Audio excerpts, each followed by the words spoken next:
안녕하세요. 저는 다음 달 출산을 앞둔 30대 후반의 임산부입니다. 이 시기 임산부 대부분은 남편과 함께 아기용품을 준비하고 태어날 아기의 얼굴을 상상하며 행복한 시간을 보내겠지만 저는 남편과 이혼하고 친정엄마와 함께 출산 준비를 하고 있어요.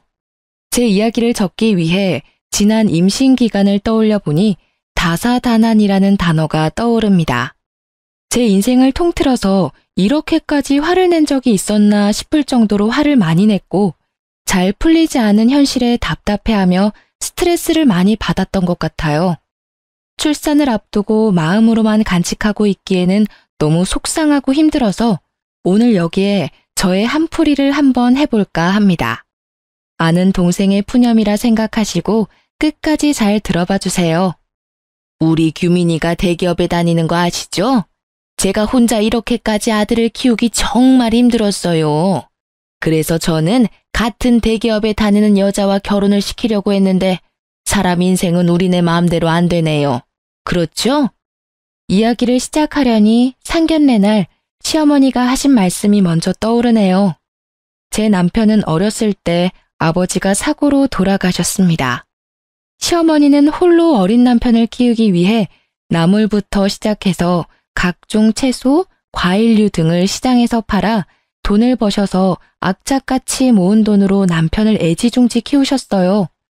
어려운 형편에도 공부를 꽤 잘했던 남편은 수도권 대학교를 장학금을 받으며 졸업하고 중소기업에 다니다가 대기업 영업직에 입사했습니다.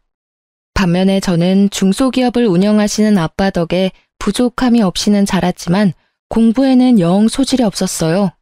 그래도 대학교는 입학해봐야겠다는 생각에 4년제 대학교에 진학했고 졸업한 뒤 친정아빠의 회사 격리부서에서 일하다가 친구의 소개로 남편을 만나게 되었죠. 남편과 저는 성격이 정반대였습니다. 저는 제 생각과 의견을 확실히 말하고 따질 건 따지는 성격이었지만 남편은 조심스럽고 자기 생각을 잘 말하지 않는 성격이었어요. 특히 시어머니의 말은 절대적으로 따르는 사람이었습니다. 저는 남편의 그런 모습이 가정적으로 보였어요. 그러나 친정 부모님의 생각은 달랐습니다. 상견례 내내 자기 아들 자랑하기에만 바쁜 시어머니, 그리고 시어머니의 말씀에는 무조건 순종하는 남편의 모습에 결혼을 반대하셨어요. 그때 부모님의 말씀을 듣고 결혼을 하지 말았어야 했는데 사랑의 콩깍지가 제대로 씌워진 저는 그 당시에 애타는 부모님의 마음이 하나도 보이지 않았습니다. 상견례를 마치고 집에 온 부모님은 걱정스러운 표정으로 저에게 한마디를 하셨어요. 너 꼭이 결혼해야겠니? 엄마는 아무래도 너가 그 집으로 시집가면 시어머니와 남편의 등살에 너무 힘들 것 같아. 에이, 엄마, 나 못 믿어? 그동안 회사 사람들이나 거래처 직원들이랑 트러블이 있을 때도 대화로 잘 해결했잖아. 걱정하지 마. 우리 딸이 잘할 거라고 믿기는 하지만 그래도 회사 생활과 결혼 생활은 달라. 엄마는 너가 결혼하면 너무 고생할 것 같아. 너 시어머니 될 사람 말이다. 상견례 때만 해도 아들 자랑에 정신없는데 결혼하면 더하지 않겠니? 엄마 말이 맞아. 아무리 내 자식이 제일 멋지고 잘나 보여도 그렇지 어떻게 상견례 자리에서 그렇게 아들 자랑만 한다니? 솔직히 우리는 너가 원하지 않는다면 결혼 굳이 시키지 않을 생각이다. 부모님은 끝까지 시댁에 대한 좋지 않은 감정을 드러내시며 결혼을 반대하셨지만 그래도 저는 저 자신이 똑부러지고 현명한 사람이라는 착각 속에 빠져 잘할 수 있다고 고집부렸어요. 결국 부모님은 마지못해 우리의 결혼을 허락하셨습니다. 이렇게 우여곡절 끝에 결혼식을 마치고 2주가 지난 주말이었어요. 남편은 회사에 밀린 일이 많다며 출근을 했고 저는 그날따라 너무 피곤해서 낮잠을 자고 있었습니다. 한참 단잠을 자는데 누군가가 문을 두드려서 나가보니 시어머니가 오셨더라고요. 진화야, 너는 남의 돈 벌어먹는 것이 얼마나 힘든 일인 줄 아니?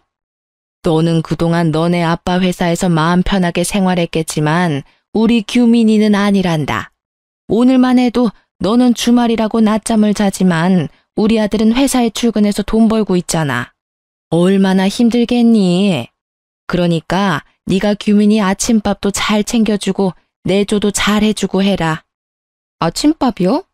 규민이 아침에는 소화 잘 안 된다고 뭐 안 먹던데요. 규민이가 뭐니 규민이가. 너가 규민이랑 동갑이라고 해도 어른들 앞에서는 규민이가 아니라 여보나 당신이라는 호칭을 붙이고 존댓말을 써라. 이제 가장인 남편한테 반말이 가당키나 하니? 규민이는 너한테 존댓말 안 쓰더라도 너는 가장인 남편에게 당연히 존댓말을 써야지. 그리고 나는 규민이의 아침을 챙겨주지 않았지만 너는 규민이가 밥을 먹든 안 먹든 무조건 아침밥 챙겨. 넌 규민이 마누라잖아. 시어머니는 자신도 챙겨주지 않은 아침밥을 제게 챙기라고 성화였습니다. 게다가 동갑인 남편에게 존댓말을 쓰라니 그저 황당했어요.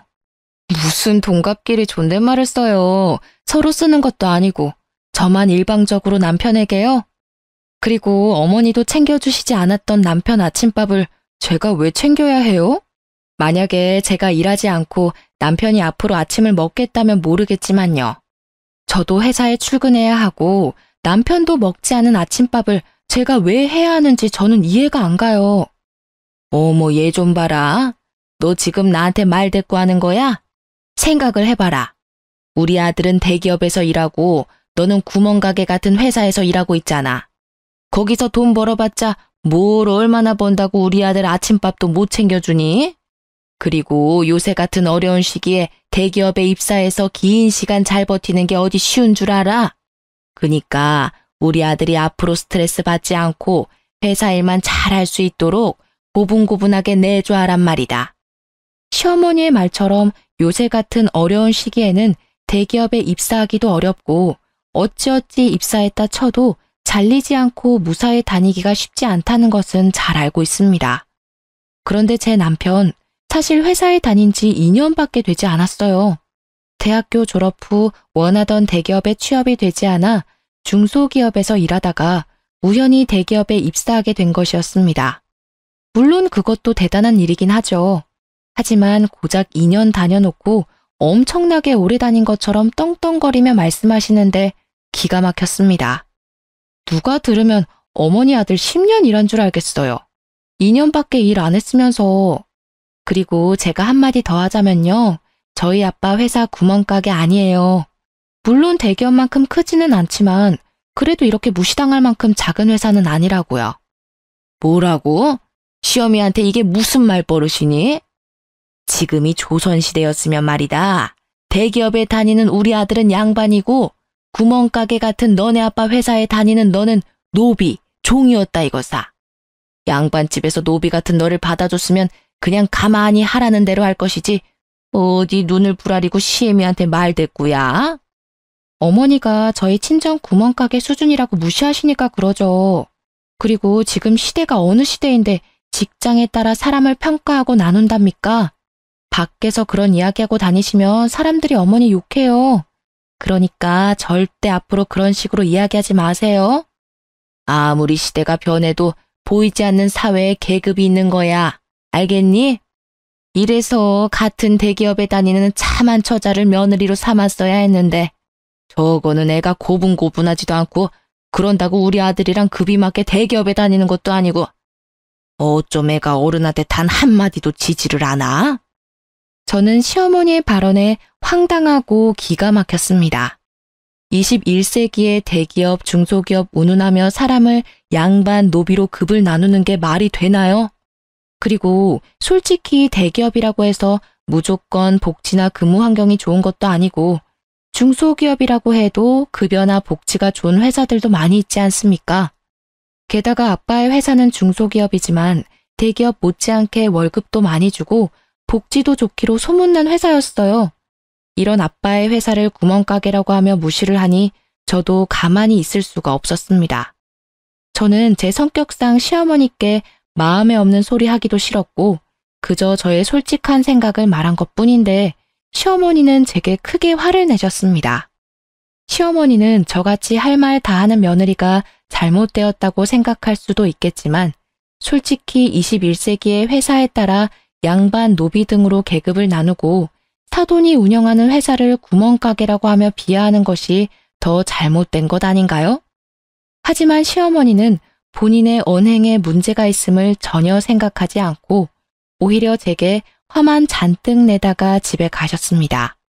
그리고 그날 저녁 남편이 퇴근했는데 시어머니께 모든 상황을 들었는지 화가 잔뜩 나 있더라고요.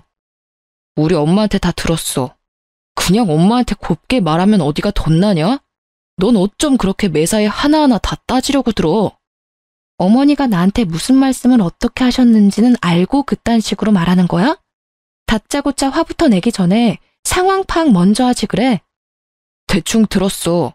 우리 엄마가 너가 우리 집안 사람이 되었으니 기강 잡으려고 조금 뭐라고 하신 것 같은데 그냥 알겠다고 하면 되는 거 아니야? 기강? 야, 우리 부모님이 언제 너한테 기강 잡는답시고 막말한 적 있냐? 그리고 어머니가 나한테 무슨 말씀을 하셨는지 알아? 우리 아빠 회사가 구멍가게란다. 솔직히 내가 다니는 회사처럼 대기업은 아니잖아. 그리고 우리 엄마가 옛날에 시장에서 일하셔서 말이 원래 거칠어. 그거 모르고 결혼한 것도 아니면서 왜 그래? 그래, 네가 다니는 그 잘난 회사에 비해선 규모가 작으니까 우리 아빠 회사가 구멍가게 수준인 건 그렇다 치자. 그런데 어디 그뿐인 줄 아니? 대기업에 다니는 너는 양반이고 중소기업에 다니는 나는 노비란다. 내가 노비라는 소리를 들으면서도 참고 있었어야 해? 우리 엄마가 그런 말을 했다고? 그건 못 들었는데. 아무튼 엄마가 말은 거칠어도 마음은 여린 분이니까 너도 욱하지 말고 그냥 그러려니 하고 살아. 너는 그게 가능해도 나는 절대 그렇게 못해. 내가 어머니한테 말하지 못할 게 뭐야? 넌 그래도 며느리잖아. 그냥 어른인 우리 엄마한테 좀 지고 살면 안 돼? 적당히 한 귀로 듣고 한 귀로는 흘리면서 살면 안 되냐고.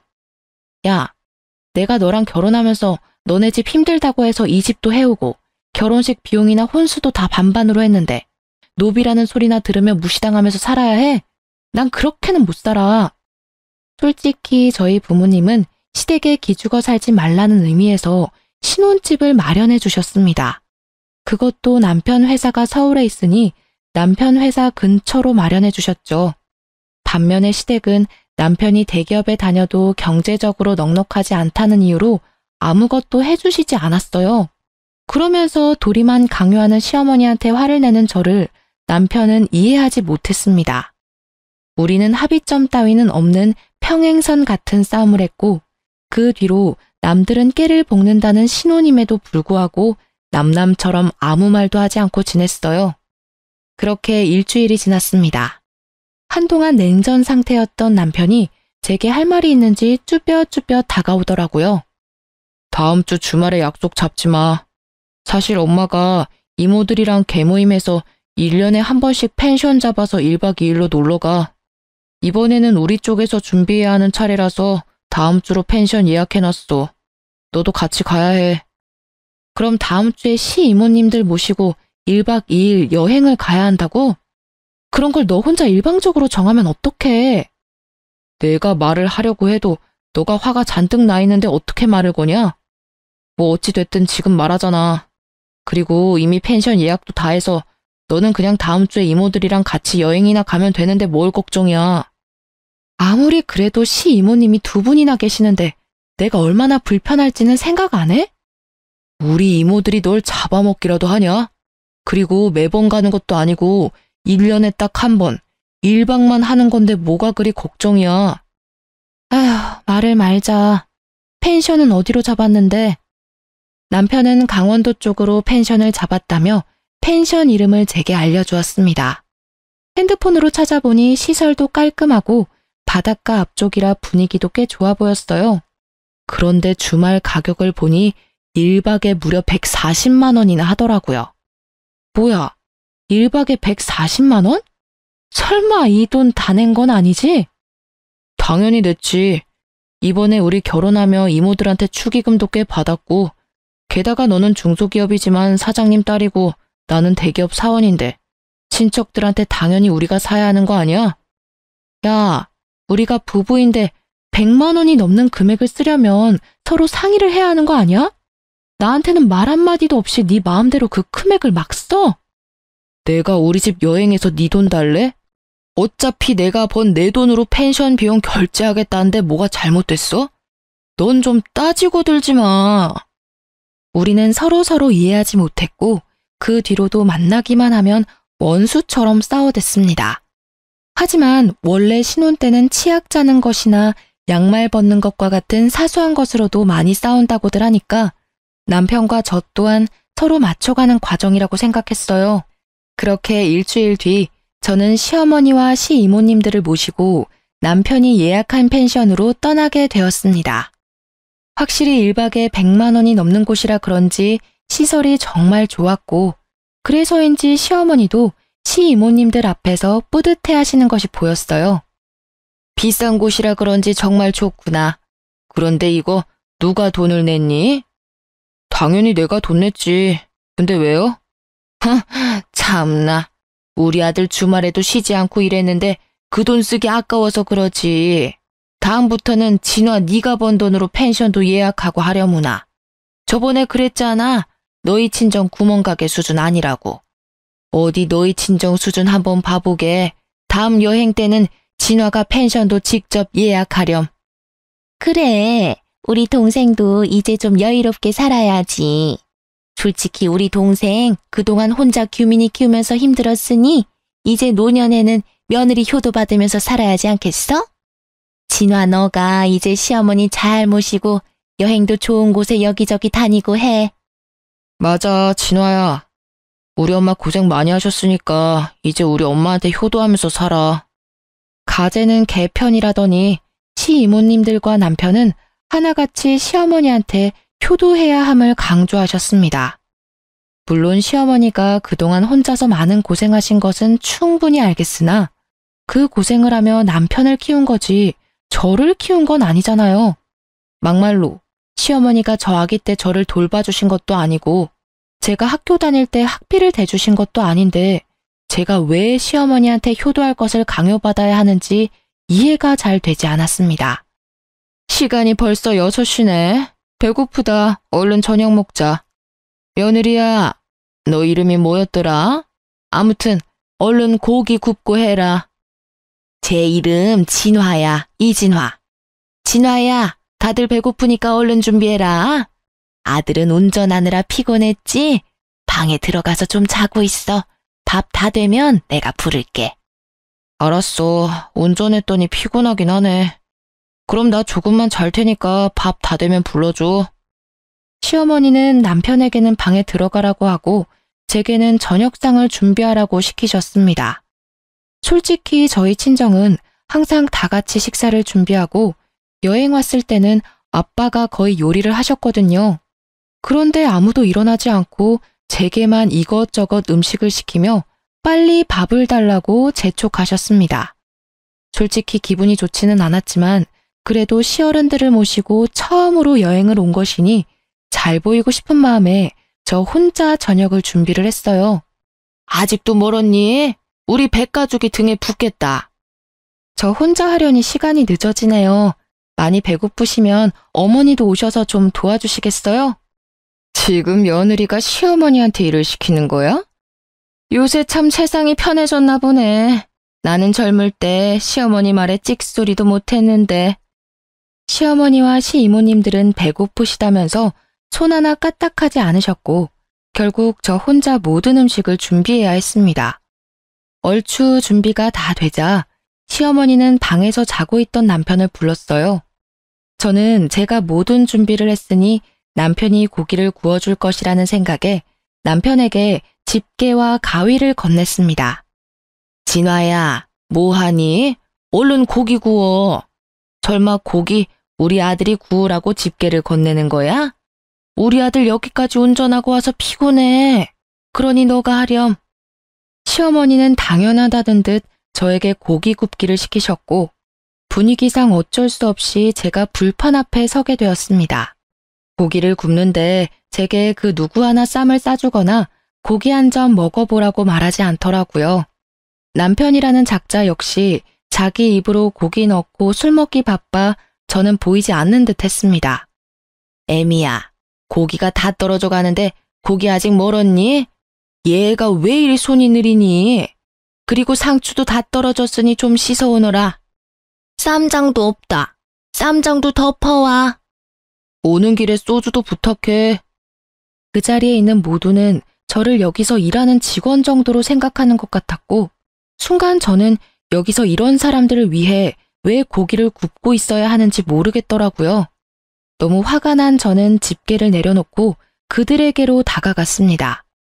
저는 직원이나 도우미로 온 것이 아니에요. 왜 저만 고기를 굽고 잔심부름을 해야 하죠? 제가 일한다고 일당을 받는 것도 아닌데요.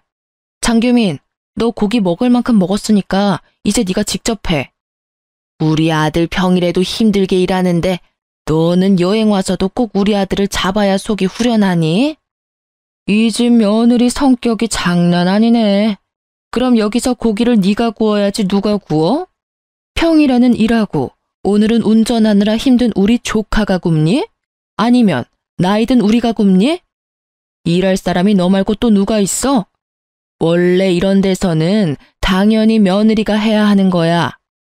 죄송한데 저는 온 가족이 다 함께 식사 준비하는 집안에서 자라서 이모님 말씀대로 하지는 못하겠네요.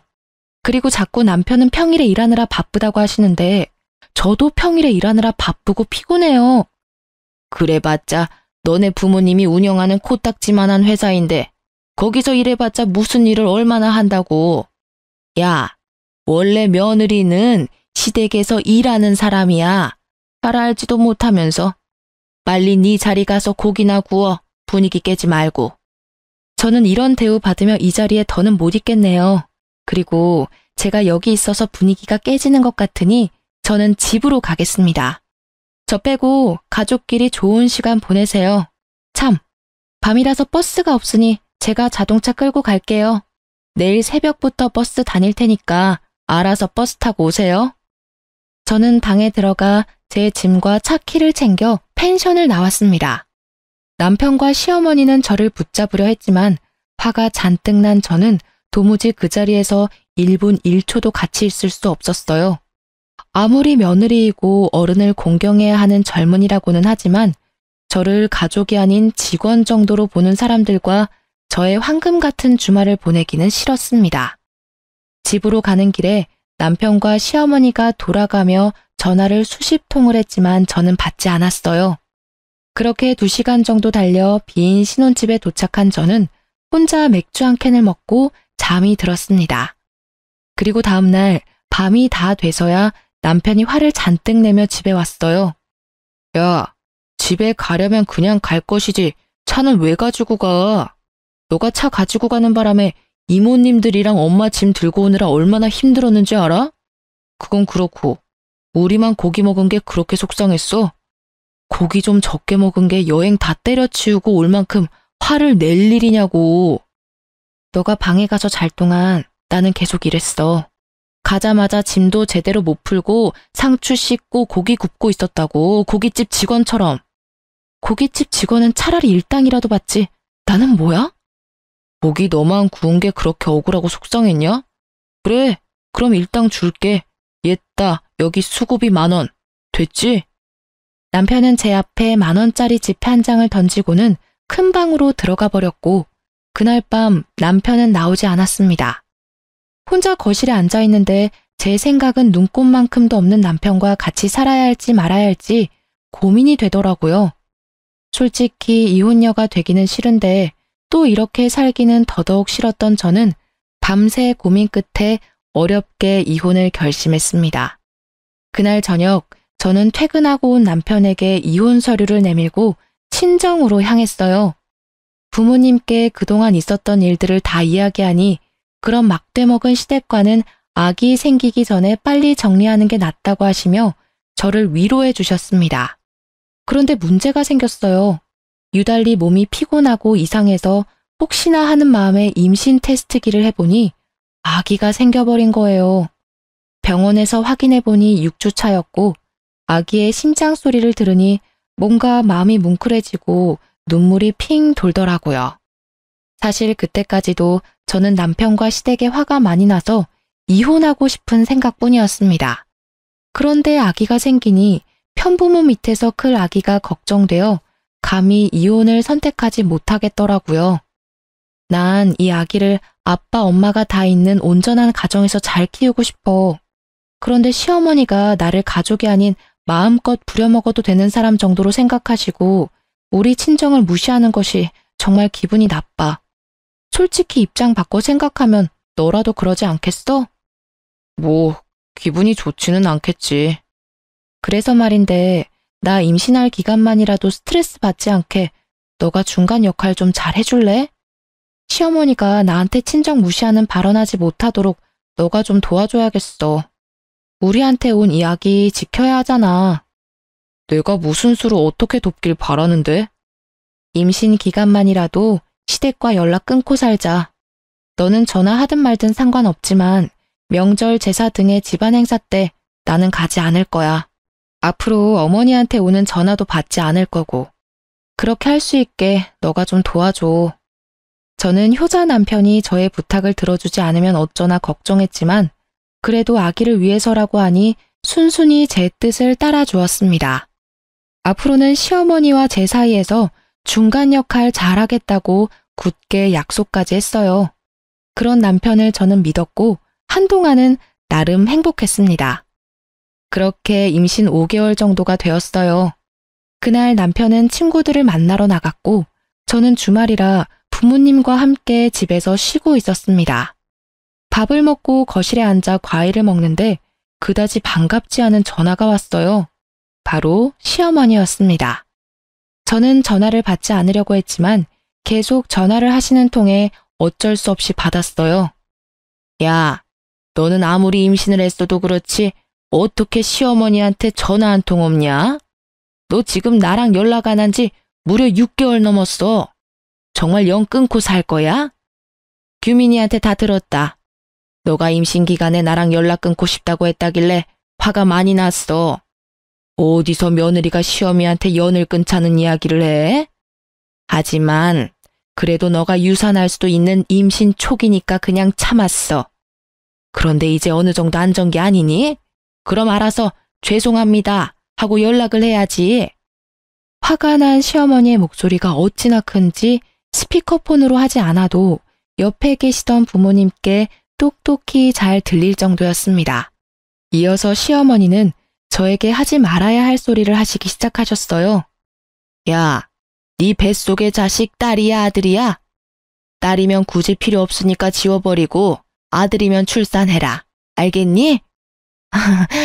요새는 아기 지우면 불법이에요. 어떻게 그런 소리를 아무렇지도 않게 하세요?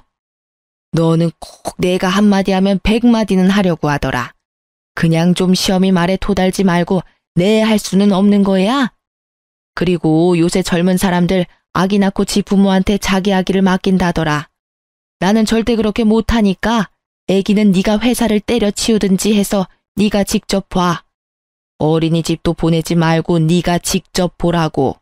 알겠어? 안 그래도 저 어머니한테 제 아기 부탁할 생각 전혀 없었어요. 그러니 걱정하지 마세요. 뚫린 입이라고 말은 잘도 짓거리는구나. 시어머니는 저에게 막말하시기 시작하셨고 옆에서 듣고만 있던 아빠는 속이 상하시고 화가 많이 나셨는지 제 전화를 빼앗아 가셨습니다. 사돈, 지금 임신한 아이한테 이게 뭐 하는 짓입니까? 이러니 우리 딸이 시댁과 연을 끊자는 이야기를 하지. 딸이면 지워버리라고요? 어떻게 사람이 그런 말을 한답니까? 정말 무식하군요. 이봐요. 지금 말 다 했어요? 뭐? 무식? 그럼 당신의 딸내미는 임신했다고 시어미랑 연락 끊고 살자는 게 잘하는 짓이에요? 솔직히 사돈이 진화에게 해준 것이 뭐가 있습니까? 결혼한다고 집을 해준 것도 아니고 그 흔한 반지 하나 해준 것도 아니잖아요.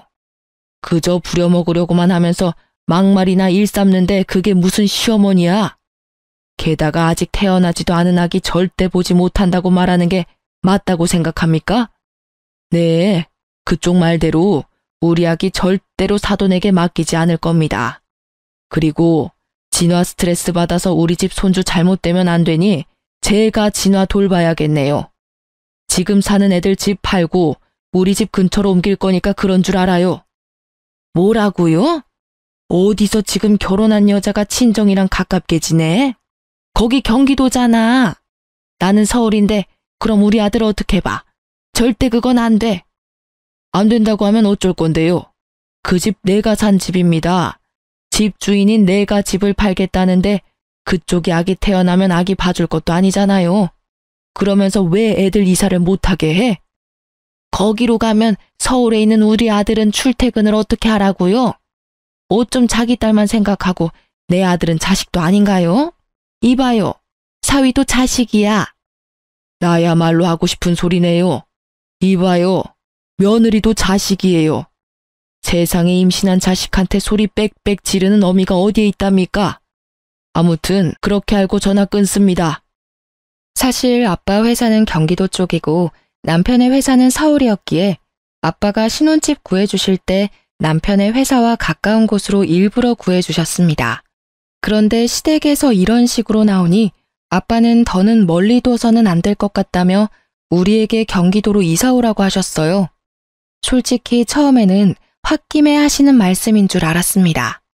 그런데 한 달 뒤 친정집 근처에 꽤 괜찮은 신혼집을 구해주셨고 결국 우리는 남편 회사에서 2시간 30분이나 걸리는 곳으로 이사를 하게 되었습니다. 남편은 처음에는 너무 멀다고 반대했지만 집에 대한 지분이 전혀 없기에 찍소리 못하고 따라왔죠. 그런데 출산 3달을 앞두니 배가 많이 나와 점점 힘들었고 집에 있는 남편에게 도와달라고 했지만 남편은 자신도 바쁘다며 신경도 써주지 않았어요. 주말에 친정에서 부모님과 함께 보내고 있는데 시어머니한테 전화가 왔습니다. 니네 부모 옆에서 사니까 좋냐? 너 오늘이 무슨 날인지는 알아? 무슨 날인데요? 어머니 생신도 아니고 남편 생일도 아니잖아요. 네 시아버지 제사이다. 며느리가 돼서 어떻게 그런 것도 모르니? 그니까 얼른 우리 집으로 튀어와. 참, 우리 아들은 너네 아빠 때문에 매일 5시간씩 출퇴근하느라 힘들 테니 반드시 너 혼자 와라. 알겠니? 시어머니는 오늘 제사이니 오라는 말만 하시고 끊으셨습니다. 사실 저는 전날 병원 검진에서 임신성 당뇨에 저혈압이 심하다며 되도록 멀리 다니지 말라는 주의를 들었어요. 그래서 배가 잔뜩 나온 이 몸으로 서울까지 가기에는 무리였습니다. 게다가 제가 시댁에 가면 가정부처럼 일만 하다 올 것이 뻔했고 무엇보다 아버지 제사에 아들인 남편도 참석 안 하는데 얼굴 한 번 못 본 제가 굳이 갈 필요는 없잖아요.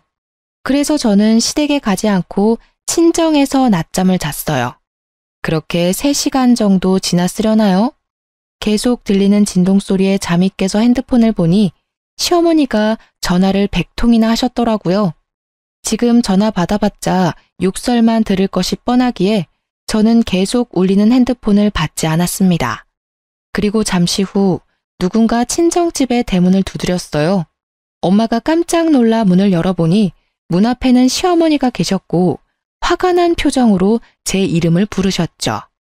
이진화, 너 이 시어미 말이 말 같지가 않냐? 너네 시아버지 오늘 제삿날이니까 당장 튀어오라고 했어 안 했어? 그런데 너는 친정에서 퍼질러 잠이나 자? 내가 그렇게 웃음니? 시어머니는 저의 머리채를 잡고 흔들어댔고 그 모습에 놀란 엄마는 시어머니를 밀쳐냈어요. 다돈, 아무리 그래도 어떻게 임신한 아이 머리를 잡는답니까? 그리고 우리 진아, 지금 몸이 안 좋아요. 서울까지 갈 몸 상태가 아니라고요. 그건 내 알 바 아니고 며느리면 당연히 시댁 제사에 하늘이 2쪽이 나도 참석해야 할 거 아니야. 이렇게 며느리 도리 못할 거면 이혼해. 나도 너 뱃속에 자식 따위 필요 없다. 이혼이요? 알겠습니다. 이혼할게요. 안 그래도 며느리 집안 노비로 보는 어머니랑 중간 역할 제대로 하지도 못하는 남편 때문에 힘들었는데 잘 됐네요. 아기에게는 아빠와 엄마가 같이 있는 환경이 좋을 것 같아 어떻게든 살아보려고 했었는데 이런 시어머니와 남편 밑에서는 아기가 보고 배울 게 하나도 없겠네요. 시어머니는 제가 덥석 이혼하겠다고 하자 잠시 당황하는 기색을 내비쳤습니다. 그래도 이미 내뱉은 말을 취소할 수는 없겠는지 오히려 더 큰 소리를 내시더라고요. 그래, 잘 됐네. 사실 그동안 우리 아들은 대기업 다니는데 며느리는 이름도 모르는 하찮은 회사 다녀서 부끄러웠다. 이참에 너네 둘이 갈라서고 우리 아들이랑 급이 맞는 대기업 며느리 한번 얻어서 자랑 좀 하고 다녀보자. 대기업 아들의 며느리요? 아들이 말 안 했나 보죠? 어머니, 이를 어째요? 이제 그쪽 아들 대기업 직원 아니에요. 뭐? 뭔 소리야? 우리 아들 대기업 잘 다니는데 무슨 소리를 하는 거야? 임신하더니 정신도 나버렸니? 시어머니는 여전히 남편이 대기업에 다니고 있는 줄로만 알고 계셨습니다. 저는 원래 시어머니와 따로 연락을 안 했는데 남편 역시 자신이 회사에서 잘린 사실을 말하지 않았던 것이죠. 어머니, 아니지. 아줌마의 그 대단한 아들이요. 매일 지각해서 회사에서 권고사직 당했어요. 그 잘난 대기업에서 잘렸다고요. 아시겠어요? 시어머니는 제 말을 끝까지 믿지 못하겠다고 하며 친정집을 박차고 나가셨습니다. 사실 경기도로 이사하고 남편은 2달도 안 돼서 해고당했어요. 남편이 하던 일이 영업이라 거래처와의 신뢰가 정말 중요한데 남편이 중요 거래처와 미팅을 늦게 와서 거래가 여러 번 취소되었다고 해요. 솔직히 더 젊고 능력 좋은 사람들이 줄 서서 기다리는 대기업에서 기업 이미지 깎아먹는 남편을 계속 데리고 있을 필요는 없잖아요. 그래서 권고사직을 당하게 되었죠. 반면 저는 여전히 아빠 회사에서 일하고 있었습니다. 그날 저녁 부모님은 남편을 불러 둘이 당장 이혼하라고 하셨어요. 저는 알겠다고 했으나 남편은 그래도 아기가 생겼는데 죽어도 이혼 못 해주겠다고 고집을 피우더라고요. 뱃속의 아기를 생각한다는 사람이 너네 엄마 하나 제대로 막지 못하냐? 솔직히 너네 엄마가 그동안 나한테 얼마나 막말을 했어? 게다가 오늘은 너네 아빠 제사인데 오지 않았다고 여기까지 쫓아와서는 내 머리채를 잡더라. 나는 내 자식이 이렇게 폭력적이고 말도 무식하게 하는 어머니를 닮을까봐 무서워. 앞으로는 내가 잘할게. 그러니까 제발 나 한 번만 봐주라. 우리 아기 아빠 없는 자식으로 키울 거야?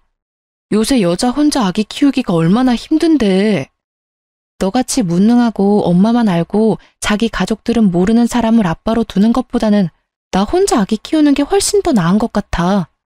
그러니까 헛소리 그만하고 우리 이제 갈라서자. 그러게 처음부터 잘했어야지. 짐 안 빼면 네 집 모조리 다 버릴 테니까 그런 줄 알아. 남편은 무릎까지 꿇으며 이혼하기 싫다고 하며 빌었지만 저는 이미 남편에 대한 신뢰를 잃었기에 하루라도 같이 살 수가 없었습니다. 그렇게 남편은 한참을 울며 빌다가 친정에서 나갔고 저는 그날 밤 친정에서 잠을 잤어요. 다음 날 회사를 마치고 신혼집에 가보니 여전히 남편의 짐들이 있었습니다. 확 버리려다가 그래도 최소한의 예의는 지키고 싶어서 남편의 짐을 대충 구겨 넣고 시댁에 퀵으로 보내버렸어요. 이혼 서류와 함께요. 그리고 저는 신혼집의 비밀번호도 바꿔버리고 친정으로 갔습니다. 그렇게 3시간 정도 뒤 시어머니한테 전화가 왔어요. 아가야, 그동안 내가 정말 미안했다. 이 늙은이가 정신줄을 놨나 보다. 정말 미안해. 그러니까 그만 화 풀고 우리 아들 좀 받아주면 안 될까? 내가 손주도 잘 돌봐주고 이제는 너에게 막말도 하지 않을게. 정말 너를 내 딸로 여기며 평생을 받들며 살게. 그러니까 한 번만 화 좀 풀어주련. 이미 신뢰도 잃고 같이 살 이유도 없는데 제가 왜 그래야 하죠? 저는 아줌마와 아줌마 아들과 더는 대화할 이유도 가치도 없습니다. 말 길어져 봤자 피차 좋지 않을 테니 전화 끊을게요. 시어머니는 저를 어떻게든 붙잡고 싶었는지 말을 더 하려 했지만 저는 그냥 끊어버렸습니다. 그 뒤로 저는 경기도의 신혼집을 팔아버렸고 이렇게 저와 남편은 이혼하게 되었어요. 내심 여기에 있는 사연들처럼 남편이 이혼 못하겠다고 버텨서 소송까지 가면 어쩌나 했거든요. 그런데 다행히 남편이 깔끔하게 협의 이혼을 하더라고요. 대충 알아보니까 이혼 소송을 하는데 드는 돈이 한두 푼이 아니라면서요. 아마 남편은 백수의 집도 없고 위자료를 내줘야 할 판국이 되니 울며 겨자 먹기로 어쩔 수 없이 합의해 준 것 같았습니다. 그리고 지난주 남편이 친정집으로 저를 찾아왔습니다. 아주 꾀죄죄한 모습으로요. 무슨 일이냐고 물으니 남편이 대뜸 제 손을 잡는 거예요. 진화야, 나 좀 살려줘. 사실 우리 엄마가 화장실에서 얼마 전에 쓰러지셨어. 그래서 지금 사경을 헤매고 있는데 병원비가 한 푼도 없어. 제발 불쌍한 사람 돕는다 생각하고 병원비 좀 주면 안 될까? 어? 그럼 내가 정말 평생 널 은인으로 생각하고 살게. 어머, 어머니께서 그리 되셨어? 어쩌면 좋아. 너 회사도 잘리고 많이 힘들었겠다. 잠깐만. 저는 집 안으로 들어와 제 지갑을 꺼냈어요. 그리고 지갑 안에 있던 10,000원을 꺼내 들었습니다. 이를 어쩌나? 지갑에 10,000원밖에 없네? 옛다 병원비. 이거 갖고 가서 잘 치료해드려. 야, 장난해? 우리 엄마가 사경을 헤맨다는데 이러고 싶어? 솔직히 나는 이 상황에서도 자업자득이라는 단어밖에 생각이 안 나네. 너네 엄마 그동안 얼마나 나를 괴롭게 하고 막말을 일삼았니? 나를 가족은커녕 그저 부려먹을 생각뿐이셨는데 내가 왜 너네 엄마의 병원비를 보태줘? 난 그렇게 마음이 넓은 사람이 아니라서 그렇게는 못하겠다. 10,000원으로 병원비 쓰면 되겠네. 저는 10,000원을 던지고 문을 쾅 닫아버렸습니다. 이렇게 저는 출산을 앞에 두고 남편과 이혼하게 되었어요. 사실 제 아기에게 화목한 가정, 좋은 아빠를 만들어주지 못해 미안합니다. 되도록 가정을 지키며 살려고 했는데 워낙 제 성격이 세서 참지 못하고 갈라서고 말았네요. 제 사연을 듣는 청취자분들 중에는 저보다 더 현명하게 이 상황을 대처하실 분도 계시겠지만 저로서는 이게 가장 나은 방법이었습니다. 어찌 되었든 저는 이미 남편과 갈라섰고 이혼한 것에 대해 후회하지는 않아요. 그리고 앞으로는 과거에 얽매이지 않고 더 강해질 것입니다. 곧 저는 엄마가 되니까요. 엄마가 되는 것이 걱정되고 많이 떨려요. 그래도 제 사연을 듣고 계시는 인생 선배님들에게 응원의 말 한마디씩 들으면 힘이 날 것 같습니다. 우리 아기 무사히 잘 태어나서 행복한 꽃길을 걸을 수 있도록 좋은 말 부탁드려요. 지금까지 제 이야기 들어주셔서 감사합니다.